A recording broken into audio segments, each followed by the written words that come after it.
मी चिंतामणी सहस्रवते. रागरंग.com या यूट्यूब वाहिनीवर आपलं सहर्ष स्वागत आहे. मित्रांनो, पलूस कडेगाव विधानसभा मतदारसंघातले क्रांती सहकारी साखर कारखान्याचे अध्यक्ष शरद भाऊ लाड यांनी काही दिवसापूर्वीच भारतीय जनता पक्षात प्रवेश केला. त्यांच्या या प्रवेशाचा मोठा सोहळा मुंबईमध्ये साजरा झाला. पुरोगामी चळवळीतील किंवा पुरोगामी वैचारिक परंपरेतील शरद भाऊ लाड भारतीय जनता पक्षासारख्या पक्षामध्ये आले किंवा त्यामध्ये त्यांनी प्रवेश केला याबद्दल बरीच चर्चा अनेक ठिकाणी झाली.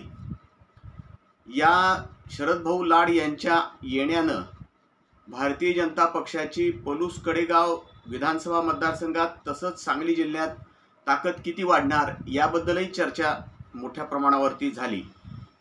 जो पुणे पदवीधर मतदारसंघ आहे की ज्या पदवीधर मतदारसंघाचं सध्या आमदार अरुण अण्णा लाड प्रतिनिधित्व करतात, त्या मतदारसंघामध्ये शरद भाऊ लाड आगामी काळामध्ये उभारणार, म्हणजे वर्षभरानंतर होणाऱ्या निवडणुकीत उभे राहणार आणि भारतीय जनता पक्षाची उमेदवारी त्यांना मिळणार अशी कमिटमेंट झाली, अशी चर्चा सुरू आहे. आता त्याच्यावरती पुन्हा उलट पुण्यातून वगैरे या सर्व याच्या संदर्भामध्ये थोडा विरोध होतोय. पुण्यातून कदाचित भारतीय जनता पक्षामधून नवीन उमेदवार कोणतरी पुढे येऊ शकतो वगैरे वगैरे अशी बरीच चर्चा झालेली आहे. प्रश्न एवढाच फक्त असा आहे की सांगली जिल्ह्याचे पालकमंत्री चंद्रकांत दादा पाटील यांनी शरद भाऊ लाड यांच्यासारखा एका सहकारी साखर कारखान्याचा आणि अतिशय उत्तम पद्धतीनं चालू असलेल्या सहकारी साखर कारखान्याचा अध्यक्ष, तरुण अध्यक्ष भारतीय जनता पक्षात घेऊन फार मोठं बेरजेचं राजकारण केलेलं आहे, यात शंकाच नाही. चंद्रकांत दादा पाटील यांनी हे बेरजेचं राजकारण केलेलं आहे आणि एक प्रकारे काँग्रेसला आणि त्या पलूस कडेगाव मतदारसंघामध्ये अतिशय प्रबळ असलेल्या कदम घराण्याला, कदम गटाला सुद्धा मोठा शह देण्याचा प्रयत्न केलेला आहे, हे खरं आहे. प्रत्यक्षात स्थानिक स्वराज्य संस्थांच्या निवडणुकीत काय होते हे आपल्याला आता दिसूनच येईल. स्थानिक स्वराज्य संस्थांच्या निवडणुकीमध्ये दोन्ही तालुक्यात मिळून जिल्हा परिषदेचे 8 मतदारसंघ आहेत, 16 पंचायत समितीचे मतदारसंघ आहेत. याशिवाय पलूस आणि कडेगाव या नगरपालिका आहेत. या ठिकाणी शरद भाऊ लाड आले भारतीय जनता पक्षात, त्याचा काय परिणाम होतो ते आपल्याला दिसेलच. प्रश्न आता फक्त एवढाच आहे की शरद भाऊ लाड भारतीय जनता पक्षात आल्यामुळं भारतीय जनता पक्षाला ताकद मिळणार यात काही शंकाच नाही. 100% तशी ताकद मिळणार आहे. परंतु भारतीय जनता पक्षाची जी मूळची ताकद आहे त्या मतदारसंघातली, पलूस कडेगाव ह्या विधानसभा मतदारसंघातली मूळची जी ताकद आहे ती देशमुखांची ताकद आहे. देशमुख जेव्हा भारतीय जनता पक्षात आले तेव्हापासून भारतीय जनता पक्षाची ताकद अधिक वाढली. त्यापूर्वी सुद्धा अनेक कार्यकर्ते भारतीय जनता पक्षात काम करत होते का, तर करत होते. जनसंघाच्या काळापासून काम करणारे सुद्धा कार्यकर्ते त्या मतदारसंघात आहेत. पण जनसंघाची असेल किंवा भारतीय जनता पक्षाची ताकद असेल ही मर्यादित स्वरूपात होती. परंतु 2014 मध्ये जेव्हा पृथ्वीराज देशमुख यांनी पहिल्यांदा भारतीय जनता पक्षातर्फे विधानसभेची निवडणूक लढवली आणि भारतीय जनता पक्षात प्रवेश केला, त्यांच्याबरोबरच संग्रामसिंह देशमुख जे आता जिल्हा परिषदेचे माजी अध्यक्ष आहेत आणि आता जिल्हा नियोजन समितीचे सदस्य आहेत, या दोघांनी भारतीय जनता पक्षात प्रवेश केल्यानंतर तिथं भारतीय जनता पक्षाला खऱ्या अर्थानं बळ मिळालं आणि भारतीय जनता पक्षाची घोडदौड त्या मतदारसंघात सुरू झाली.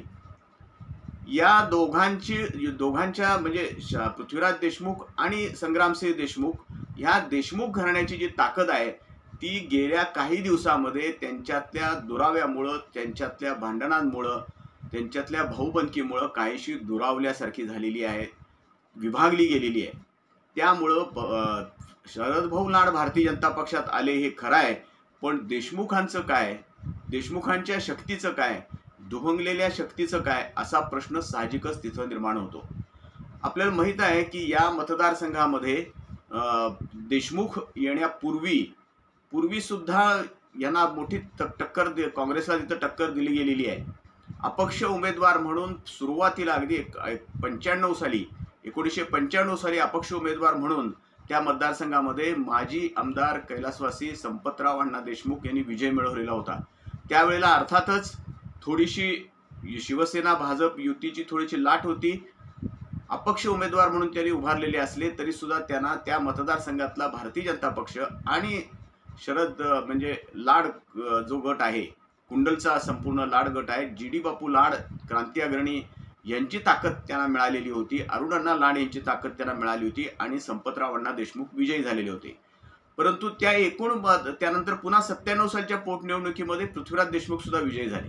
परंतु आपल्याला इतिहास पाहिला आपण तर आतापर्यंत म्हणजे साधारणपणे भिलवडी वांगी मतदारसंघ स्थापन झाल्यापासून ते आजपर्यंत आणि नंतर त्याचं पलूस कडेगाव असं नामकरण झाल्यानंतर सुद्धा ज्या निवडणुका झाल्या त्या जवळजवळ 10-12 आपण जर निवडणुका बघितल्या तर त्याच्यामध्ये फक्त 2 ते 3 वेळेला काँग्रेसचा पराभव झालाय, इतर वेळेला काँग्रेसनं विजयच मिळवलेला आहे. याचा अर्थ काँग्रेस पक्ष म्हणजेच कदम घराणं काँग्रेसचं नेतृत्व करतं तिथं, त्या काँग्रेस पक्षाची ताकद त्या मतदारसंघामध्ये प्रचंड आहे. त्यांना टक्कर द्यायची ही सोपी गोष्ट नाही आहे.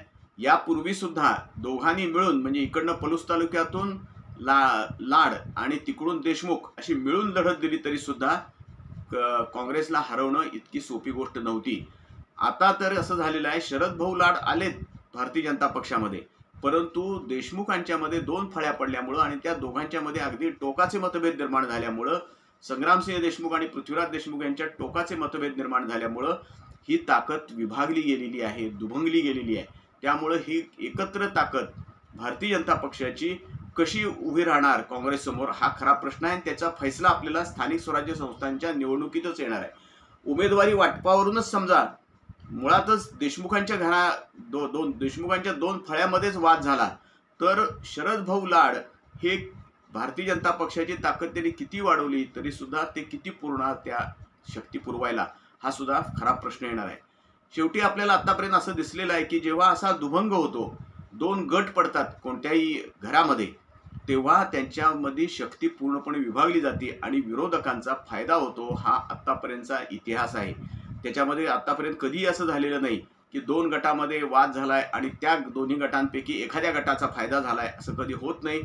बहुसंख्य वेळेला दोन्ही गटांचंही नुकसान होतं आणि पर्यायानं ते ज्या पक्षात असतात त्या पक्षाचं सुद्धा नुकसान होतं, असा आतापर्यंतचा इतिहास आहे.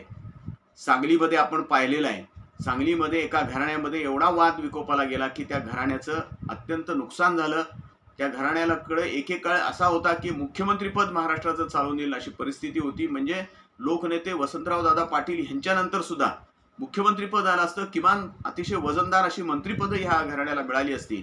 परंतु भाऊबंदकीमुळं त्या घराण्याची राजकारणामधनं पिछेहाट झाली, असं अनेक ठिकाणी आपल्याला दिसेल. अगदी मुंबईमध्ये सुद्धा जे आता दोघं ठाकरे बंधू एकत्र आलेले आहेत, याचं सगळ्यात महत्त्वाचं कारण असं आहे की दोघांच्या मतविभागणीमुळं भारतीय जनता पक्ष प्रणित महायुतीला फायदा होणार आहे हे त्यांच्या लक्षात आल्यामुळे ते दोघंजण एकत्र तिथं आलेले आहेत.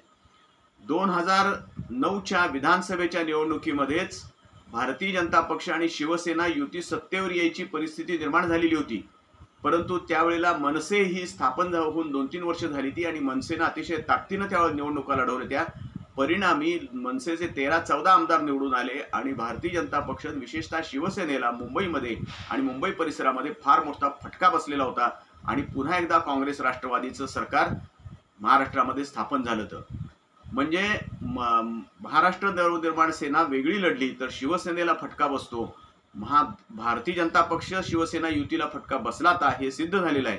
त्यामुळं पलूस कडेगाव मतदारसंघामध्ये आणि संपूर्ण जिल्ह्याचा आपण विचार केला तर हा जो देशमुखांच्या मधला जो दुभंग आहे, देशमुखांच्या मधला जो दुरावा आहे, तो दूर होण्याची भारतीय जनता पक्षाच्या दृष्टीनं अतिशय गरजेची गोष्ट आहे. त्या घराण्याच्या दृष्टीनं सुद्धा गरजेची गोष्ट आहे.